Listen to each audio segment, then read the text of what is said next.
É no século XIV, na corte pontífice, que nasce o humanismo. Da Itália para a França, e depois de Avignon para Roma, elogiado pelos eruditos laicos que já o antecipavam, explorando-o e fazendo com que fosse celebrado por príncipes temporais e espirituais. O Renascimento se surpreendeu, deslumbrando, subornando a Igreja educadora, na mais alta representação humana, papas e cardeais. Qual Renascimento? Pois temos dois deles, a forma e o fundo, a carne e o espírito.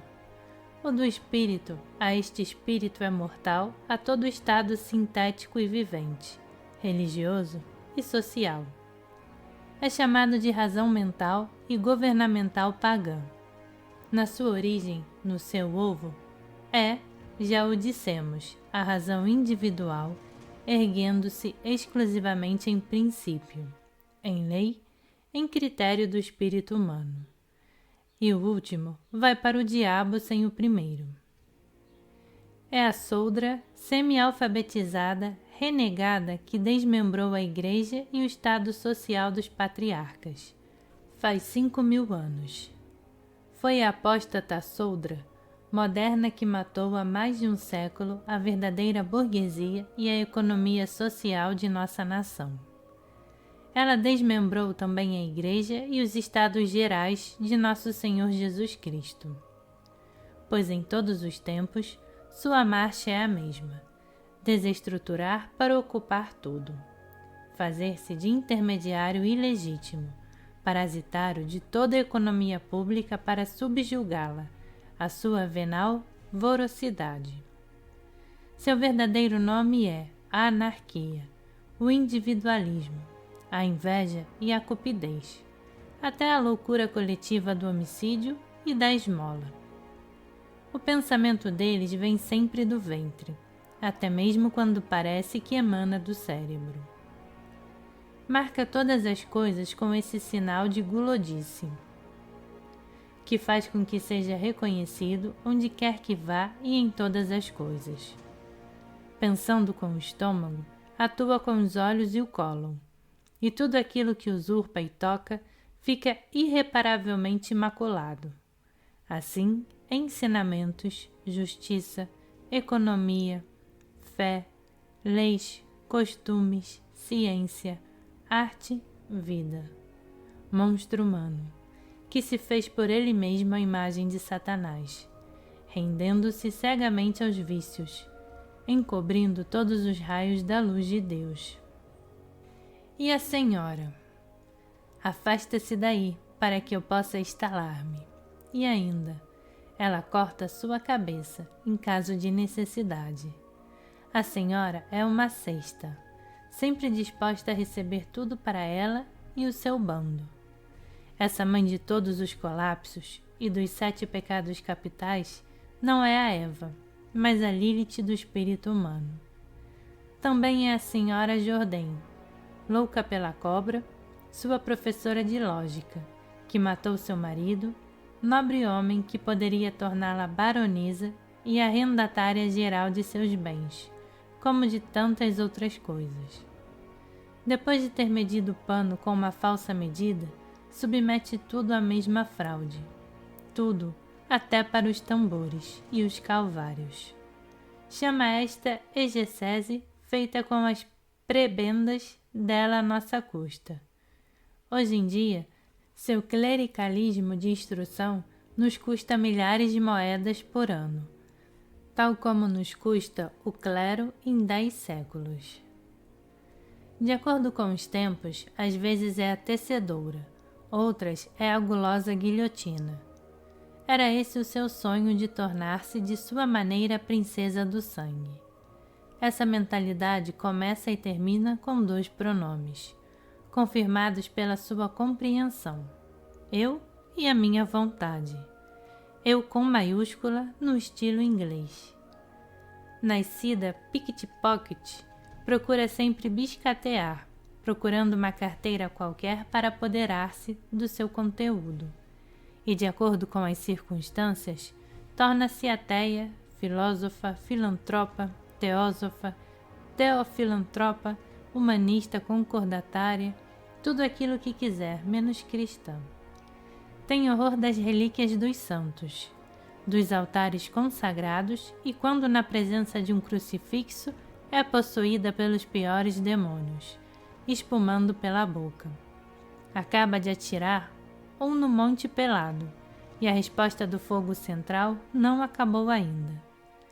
A Revolução Babilônica, que provocou um segundo dilúvio de sangue e de lama, havia-lhe conferido honradas, não só imperiais, mas também divinas, sob o nome de Senhora Nemrod, a razão do mais forte.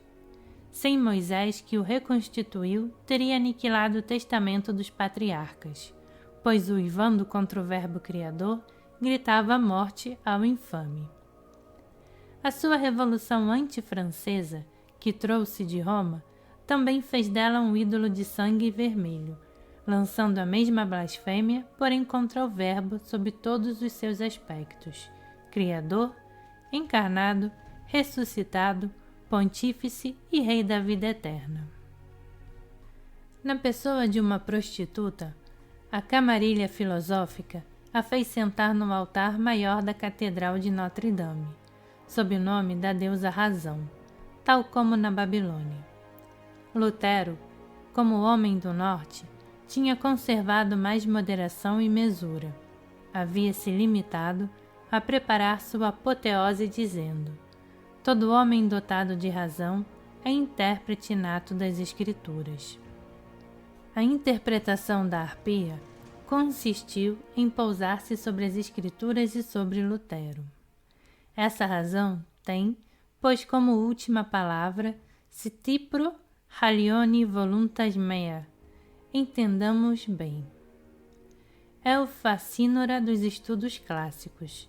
De lá, suas conchas de ostra que proscrevem todas as pérolas, seus odiosos ostracismos, esse amontoado infernal de condenados, patriotas necropolitanos, fanáticos, pagãos, medíocratas rancorosos, calçando alpargatas ou coturnos, sandálias de tira de Roma e de Atenas, sofistas do agora, retóricos do fórum, que pagam a sua clientela eleitoral com novidades circenses à sua custa, para depois retomar as despesas sob forma de impostos.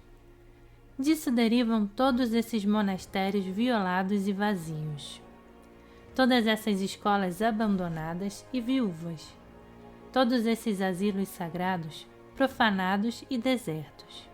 Daí provém essa multidão lamentável e inúmeros exilados, mulheres e homens, irmãos celestes das pessoas pobres, anjos da verdadeira democracia, religiosos de todas as ordens que insuflarão sobre este Ocidente o espírito militante da vida cristã, a responsabilidade dos grandes para os pequenos, a disciplina sempre pronta à dedicação, ao sacrifício de si mesmo.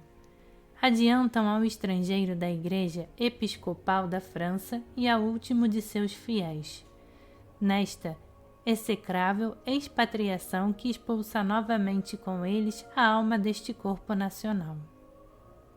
Não ficarão para guiá-la mais que as legiões de Satanás que já a possuíam. Acredita em vão escapar assim do terrível castigo que a aguarda. Porém, a guerra social, como nos tempos de Roma pagã, devorá-la-á, pois sua política a desencadeia, assim como abre a porta à invasão estrangeira. A razão ruim é com efeito e ao mesmo tempo a má vontade, que não terá jamais a paz, nem dentro nem fora. Nunca terá, porque não deixa com ninguém desde Caim até a Torre de Babel, do sabá filosófico ao político dos gregos e dos romanos a favor da escravidão, até a enciclopédia e a anarquia dos ensinos atuais.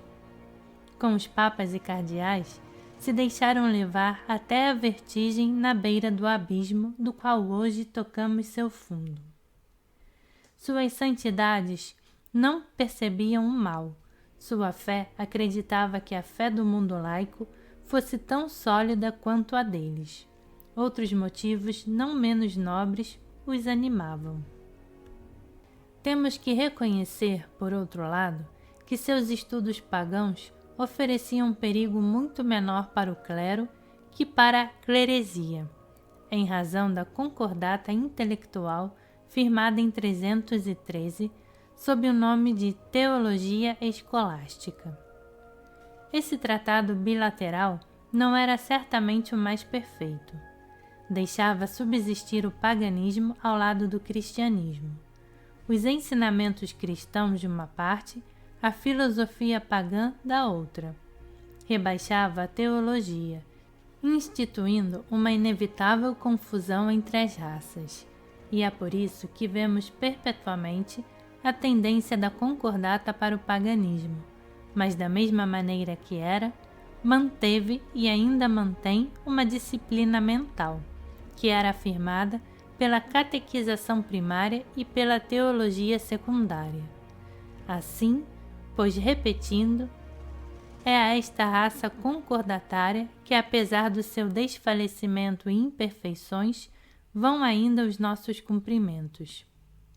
Esses estudos poderiam, inclusive, não conter nenhum perigo para o clero, sob a condição de que o secular recrutasse na regular toda a igreja ensinante, a episcopal, e molhasse periodicamente com um banho de vida intelectual, moral e espiritual, absolutamente puro de toda mistura mundana. Nessas condições de ambiente, o sacerdote de Nosso Senhor Jesus Cristo tinha para defender seu domínio todas as armas diretas e indiretas do Evangelho. Uma sólida educação cristã lhe asseguraria a invulnerabilidade do coração e da vida, uma poderosa instrução, não somente teológica, mas teológica e científica, saturando a inteligência, tornando-a soberana e sintética de todas as análises. O controle mútuo e hierárquico da caridade cenobítica, a disciplina, não da obrigação, mas da obediência voluntária, ao fiat voluntas tua, em todas as coisas. A independência econômica, territorial e mobiliária, frente a todo o poder político e civil, a segurança de viver longe do indivíduo e de todas as suas sugestões do ventre, a renúncia ao mundo rejeitando do ser todos os requerimentos dos sentidos, todos os de parecer e prosperar. As ordens gregas e latinas, viveiros do clero secular, juntaram a maioria dessas condições, mas todas ofereciam um duplo ponto fraco, universitário e social. O primeiro teve como causa a teologia concordatária mental de interpretação entre a teológica objetiva e a filosofia subjetiva dos gentis, a razão individual e a subjetividade metafísica e dialética. Tal era o primeiro lado vulnerável, inclinando a compreensão sacerdotal a conformar-se com a mentalidade pagã, em vez de submetê-la em todas as coisas à invencível intelectualidade cristã, armada, como mostraremos em outra parte, dos dois critérios objetivos da tradição sagrada, a vida e a ciência. Tudo isso é remediável, e os remédios são atualmente a ciência despojada de toda sua interpretação filosófica e os textos teológicos tomados nas mesmas condições. Desde o ponto de vista social, isto é, da aplicação da tradição à boa vontade coletiva, faltava a certeza relativa às condições orgânicas do estado político e as do estado social, de onde vem a tendência para sofrer dos pagãos escravistas. Essas duas lacunas dependem uma da outra, e o corretivo da primeira envolve forçosamente a segunda.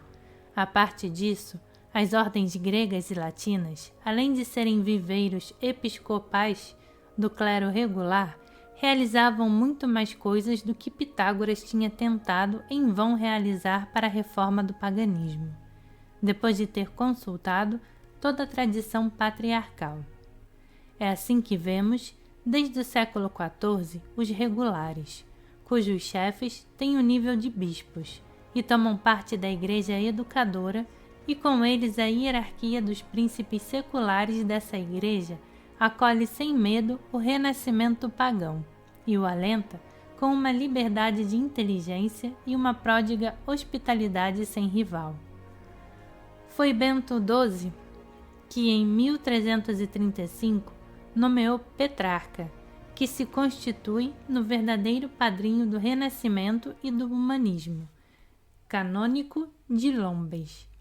É Clemente VI quem confia a este mesmo Petrarca a embaixada de Nápoles, em 1343, que em 1346 foi protonotário e secretário apostólico, depois arcebispo de Parma, em 1348, e finalmente canônico de Pádua em 1349.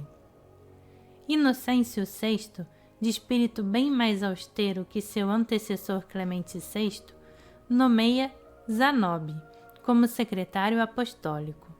Urbano V continua as mesmas tradições, e sob seu mandato, nós podemos assinalar entre os secretários os humanistas Coluccio Salutati e Francesco Bruni, cujo sobrinho Leonardo de Slaretin foi secretário apostólico, chefe de serviço e, de certo modo, da chancelaria pontífice no começo do século XV. Sob Martinho V, que soltou de Avignon para Roma, é nomeado Poggio como chefe do Colégio dos Secretários, modelo de academia que não tinha nada além de humanistas.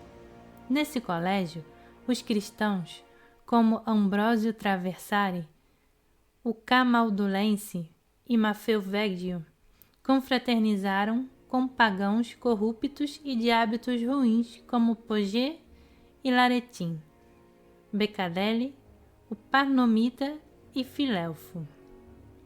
Finalmente, com Nicolau V, o Renascimento toma conta, por assim dizer, do trono pontífice. Piedoso e devoto, distribuiu sem distinção seus favores a todos os humanistas, tanto os pagãos como os cristãos. Dá a Teodoro Gaza a cátedra de Língua e Filosofia gregas na Universidade Romana. Sob o seu mandato, Marcílio Ficino é o oráculo da Academia de Florença. E é por sua inspiração que Gianosso Manetti empreende a erudita edição trilíngue da Bíblia, seguindo o texto direto. Não podíamos, sem estendermos indefinidamente este estudo, deixar de enumerar todos os membros do Sacro Colégio, que, seguindo o exemplo dos papas, interessaram-se pelo movimento do Renascimento. Entre os mais destacados podemos citar Luís Alaman, arcebispo de Ares, Nicolau Albergati, bispo de Bolonha, Hugues de Lusignan, Próspero Colonna, Domenico Capranica, Julian Cesarini. É Cesarini quem descobre e protege a esse humanista destinado a tornar-se uma glória da Igreja e das letras, o alemão Nicolau de Cuso. Por outro lado, o cardeal de Saintonge, ponderando o valor moral e a cultura intelectual de Bezarion, o ilustre metropolita de Niceia, torna-o responsável pelo helenismo na Itália, e é a Cesarini que este erudito humanista deve seu capelo de cardeal. Domenico Capranica foi promovido a cardeal ao mesmo tempo que Cesarini, tornando-se, como este último, o mecenas dos estudantes, dos artistas e dos eruditos. Manda construir um palácio em Roma para jovens pobres e institui 30 bolsas de estudo para os alunos de teologia e literatura. É deste colégio que surgiu Aeneas Silvius Piccolomini, que foi secretário de Capranica. Ele era pobre, mas muito inteligente e enérgico, de forma que mais tarde chegou a ser papa, adotando o nome de Pio II. Desse mesmo colégio saíram também Santiago Amanati, futuro cardeal-bispo de Pávia, Agnini e Blondos. Entre esses protetores e promotores do humanismo, não podemos nos esquecer do cardeal Pedro Barbo, artista, colecionador e arqueólogo, que manda construir um esplêndido palácio para abrigar suas ricas coleções. Nem de Gerard de Stouville, parente dos reis da França, o qual compete com Barbo em luxo e em liberalidade. Essas poucas citações farão entender com que liberalidade, com que ardor e com que espírito livre de todo temor ou perigo para o entendimento e a fé do clero se lançou a Igreja ao renascimento dos estudos pagãos. Mas esses mesmos estudos pagãos, se não são um perigo real para o clero, tanto regular como secular, explodem desde o começo como um perigo social sem precedentes para todo o sistema de ensinamento cristão, começando pelos seus professores, mestres, eruditos, filósofos ou juristas do mesmo gênero. Uma fraca educação cristã, muito mais forte, porém que a de nossos dias, uma débil instrução religiosa limitada ao grau primário, a catequização, e assim mesmo, muito mais extensa que a dos nossos dias. Uma disciplina relaxada e, entretanto, conservada por uma série de organismos sociais e familiares, totalmente quebrados desde mais de um século.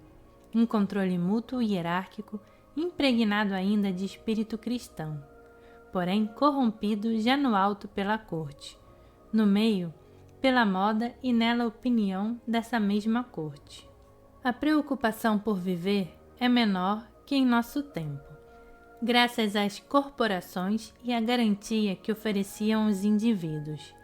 As sugestões do ventre entre os eruditos seculares e laicos em ruptura com a sua ordem, que são forçados a passar do diletantismo para o parasitismo. Os requerimentos em todos os sentidos para o naturalismo e para o espírito do mundo, ambos pagãos. A sede de parecer para prosperar, o aborrecimento instintivo contra toda obrigação social neste desprendimento da anarquia individual, tais eram as condições do meio no qual o paganismo deveria acordar como se fosse na sua própria casa.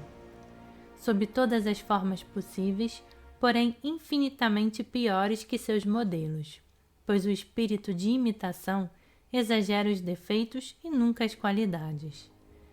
Assim, foi a infernal eclosão entre todos os eruditos dessa época e particularmente entre os imundos secretários apostólicos.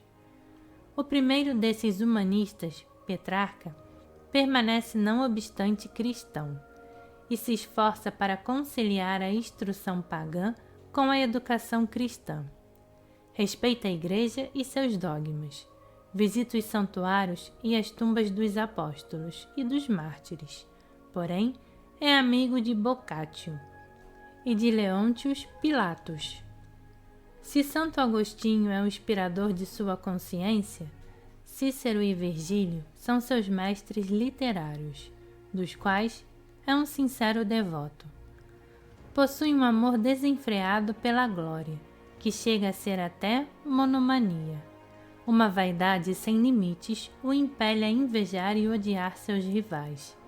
E ele mesmo lamenta este amor pagão pela fama do qual não pode corrigir-se. E já, desde o século XIV, faz o tipo de Poget e de Maquiavel. Seu patriotismo antiquado o faz saudar o sucesso de Rienzi, e se estendem a amargas críticas contra os papas, pois imbuído das ideias políticas que circulam entre a maioria dos humanistas do Renascimento, sonha com uma Roma rainha das nações, mais do que uma vila pontífice, porém pagã e arcaica, República Romana ou Império Universal. Mais tarde, Vallia e Maquiavel denunciarão da mesma forma o Papa como inimigo de Roma e de Itália. O paganismo ainda se mostra timidamente em Petrarca, exemplar da raça concordatária, que tardaria em impor-se como indiscutível mestre do humanismo. Desde o começo do século XV, escreveu Coluccio Salutati, o professor de Poggio, em seus trabalhos de Hércules, que o céu pertence aos homens fortes. Isso era proclamar que o homem tira de si mesmo e de seus esforços sua meta final e sua perfeição. Já era o humanismo pagão, a quarta raça mental, a negação radical do cristianismo. O Colégio dos Secretários Apostólicos, emparelhando seus passos, desenvolveu esta tese. A natureza humana é boa por si mesma. E no século seguinte, compartilhando esse otimismo, Rabelais escreverá a respeito dos telemistas.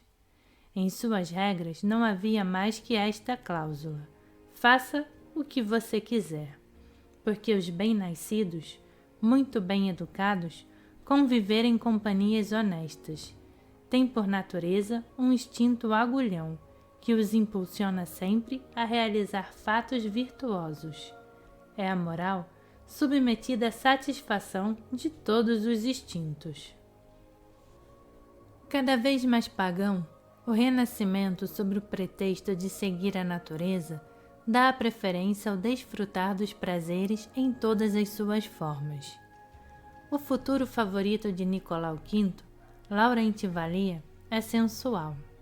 Em 1431, publica seu tratado De Voluptate, no qual afirma que o prazer é o verdadeiro bem, e dedica a Eugênio IV sua obra de Vero Bono, que desenvolve a mesma doutrina, o desfrute do prazer sem freios. Não podemos nos surpreender se tal teoria levou ao desenvolvimento dessa literatura obscena apresentada na corte dos papas por tantos ilustres humanistas. Para a memória dos mais notáveis, mencionamos Leonardo Bruni Laretin, que em seu discurso de Heliogábalo discute com as cortesãs de Roma sobre as diferentes formas de voluptuosidade. Livros como esse deliciam os secretários apostólicos. Ao mesmo tempo, Panormita escreve o infame livro, o Hermafrodita. Poggio publica uma coleção de piadas silenciosas. Sob o comando de Nicolau V, Pedro Niceto e Aenéas Silvius Piccolomini, futuro Pio II, trocam uma correspondência sobre o matrimônio e a união livres. Os costumes dos secretários correspondem à sua literatura. Poggio, que recebeu as ordens menores, reconhece 14 filhos bastardos. Como laico diz, eu tenho filhos. Como diácono diz, passo pelas mulheres.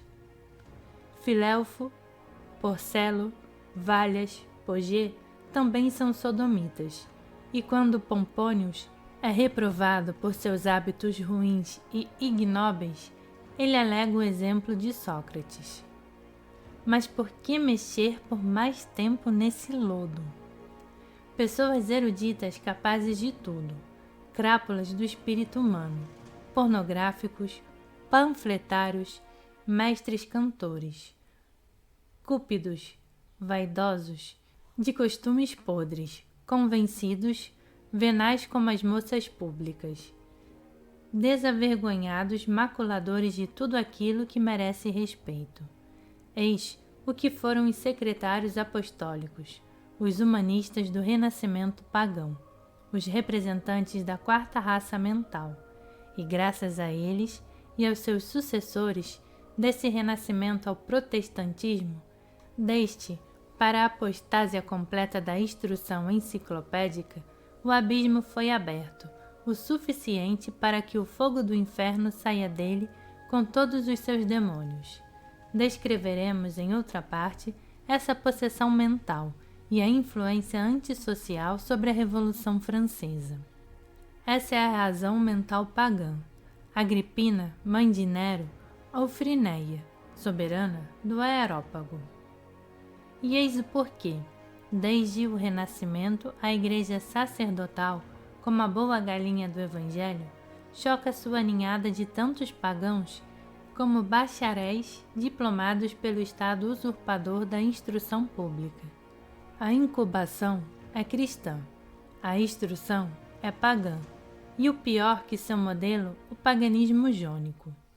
Da igreja para a anti-igreja, do mar para o charco, está o humanismo concordatário da universidade que dirige todos os patinhos, da água pura do batismo para a água salgada da inundação. Alma mater. Alma é muito dizer, e mater, mais ainda depois que o estado político, novo Caim, aniquilou o estado social, Abel. Seus estados gerais, o povo em corpo vivente, e escravizou seus três poderes, o ensino, a justiça e a economia públicas. Essa desumanidade pagã, cujo juízo final segue seu curso, é o resultado do humanismo. Ela é um resultado necessário dele? Admitir isso seria ser pagão como ela. Seria ignorar o Evangelho e as suas chaves, sua ciência, sua sabedoria velada, sua síntese divina e humana, sua religião una e universal. E aí, e tão somente aí, está a soberania suprema de todos os humanismos. Como ela é espírito e vida, quer que todos ressuscitem, lavados em sua luz, purificados em seu amor, transfigurados em sua glória. Que são todas as igrejas étnicas da terra, senão os corpos espirituais de todos os povos mortos pela Roma pagã e devolvidos à vida como outros tantos Lázaros pela Igreja de Jesus Cristo. Esses corpos glorificados são os anjos guardiões dessas nações e de toda a sua história, passada, presente e futura. Porém, ai dos que expulsem esses anjos, pois os demônios exorcizados entram novamente nelas, tão pior do que antes, e acabam morrendo por sua causa. Os resultados do humanismo não era fatalmente o pagão. O que teria tomado assim? A vontade, a livre decisão dos eruditos, tanto do clero como da instrução, sendo responsabilidade completa e plena desta última, principalmente com as sanções penais das leis em função dos fatos e princípios contidos nestas leis. Podemos, por acaso, repreender os pontífices romanos por terem aberto seus braços e coração, seu espírito, seus palácios, seus tesouros, toda a nossa igreja a seus santos e venerados irmãos do Oriente, aos monges e aos abades dos conventos orientais, fugitivos de Bizâncio, sobre os quais se abatia a cimitarra dos turcos? Eles haviam apelado em vão, demandado, rogado, implorado, suplicado por uma cruzada à incorrigível e anárquica Europa, a batalhadora, que atravessava ela mesma por problemas, permanecendo surda às suas vozes. Como nessas condições, repreender os papas por terem ajudado os patriarcas bizantinos a salvar do ferro e do fogo dos sectários muçulmanos os monges eruditos, que traziam, confusamente, de todos os conventos da terra, eslavo-gregas e jônicas, não só os manuscritos dos seus ancestrais pagãos, mas também o dos padres de suas igrejas? Como lamentar que estes pastores dos povos europeus tenham abraçado com entusiasmo, consolando-os ante o triunfo insolente dos invasores asiáticos anticristãos, toda essa solidariedade cronológica de nosso continente, que compreendia a idolatria mediterrânea dominada pela cruz. Este grito, o humanismo, como era bonito nessa hora crucial da história e do espírito vivente. dessa crise de vergonha e de dor. Sobre os lábios dos santos eruditos significava caridade. Essa majestosa igreja latina foi realmente a irmã da caridade de sua nobre e infeliz irmã oriental. Oh, essas duas irmãs! Na prosperidade ficam rivais de beleza, ciumentas de seu poder, até mesmo hostis. Porém, se uma dobra os joelhos e cede em face da adversidade, a outra toma as suas dores, levando a cruz, resplandecendo o amor, e assim será de século em século. Esse humanismo da primeira hora é o nosso em seu primeiro grau, mas temos mais dois de reserva. O mesmo espírito, lembrança e esperança. As obras mestras da humanidade inteira testemunham a mesma cidade de Deus, a mesma civilização anterior e futura. Todas pertencem à fonte divina de toda a verdade. Estando nela, somente as gotas diamantinas recebidas por ela, e os puros raios humano-divinos que brilham nessas águas sempre vivas, provém do mesmo sol, de onde procedem todas as razões e todos os idiomas humanos, o Verbo Deus. Portanto, quem dentre nós não faria a mesma coisa se estivéssemos nas mesmas condições que esses papas e cardeais? Por esse motivo, se levantaram as vozes dos protestantes contra o papismo e a Grande Babilônia, tornando-se outras tantas ejaculações de humanista energúmenos e de ébrios bíblicos analfabetos, arrotos políticos, que merecem ser tratados a pontapés pelo asno escolar. Não se trata dos atos dos papas em relação ao humanismo, mas do uso que poderia ser feito deste ato. O ato em si mesmo está acima de qualquer elogio, como também de crítica, pois toda a Europa não tem mais que agradecer com a veneração a Roma Pontífice, como uma criança sua mãe, por tê-la rendido aos autores gregos. Os jesuítas merecem a mesma gratidão por ter nos revelado os kings chineses, e os anglicanos, sacerdotes e nobres, fiéis letrados, por ter-nos transmitido os textos sânscritos, os Vedas, as Puranas e as interpretações que fizeram então de acordo com os Brahmanes.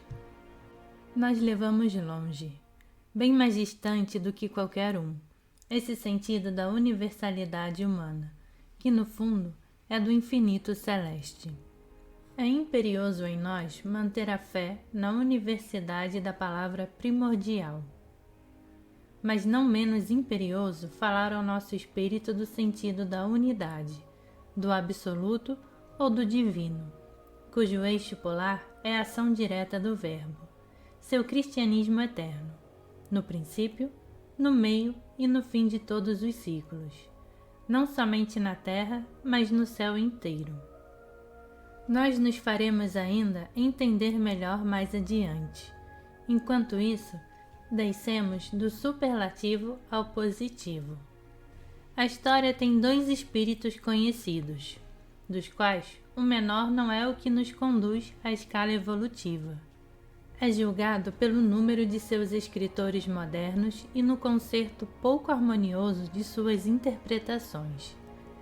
Que esses continuem tocando ao seu bel prazer esta música de várias áreas, tocadas ao mesmo tempo, mas sem conjunto. Inauguramos para nós, para nossa melhor compreensão, um terceiro espírito. Este conserva intacto o primeiro, o dos fatos, afasta de nossa consciência o que não interessa. Um segundo, o das reflexões subjetivas, substituído por um terceiro, o das leis. Das leis, mas não no sentido individualista, jurista, político e pagão de Montesquieu. Nosso sentido é objetivo, da ciência pura. Este é inseparável da vida que a sustenta, e essa vida, a do Verbo legislador, é a própria religião, e as três juntas formam a sabedoria sagrada. O espírito dos fatos é pura e simplesmente a observação. No homem, é a experiência humana com todos os seus graus históricos e sua solidariedade em todos os tempos. É o como. E a continuação vem o porquê da existência dos povos e das raças.